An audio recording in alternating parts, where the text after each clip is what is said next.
Aku baru pasang satu ni LED track light ni yang bagus sekali, tanpa menggunakan wire guys. Korang jangan masukkannya dia punya ni railing ni, ni lampu ni nak adjust boleh kiri kanan, tak ada masalah. Kalau korang nak pasang panjang banyak lampu, dia ada bagi satu lagi ni untuk korang pasang hujung ni. Sebelah hujung ni ada timah ni, dia akan connect lah live dengan neutral dia.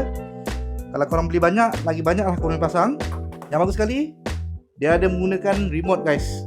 Kita akan cuba on kan Okay, ni mode pertama dia. Korang nak adjust tembak depan boleh, bawah boleh, 360 boleh berpusing. Memang terbaik lah. Dia ada mode kuning, mode putih, lampu tidur pun ada. Dia akan malap. Korang adjust brightness pun boleh. Memang terbaik. Yang penting sekali, harga dia murah, memudahkan urusan korang tanpa menggunakan wire. Korang jangan masukkan live neutral je kat ujung ni. Lepas tu korang boleh control menggunakan remote ni. Untuk korang nak set up korang punya bilik ke, studio ke, ataupun pelamin kan, pentas, ni lah dia punya barang dia, LED track light ni. Harga dia memang murah, korang boleh tekan link kat bawah.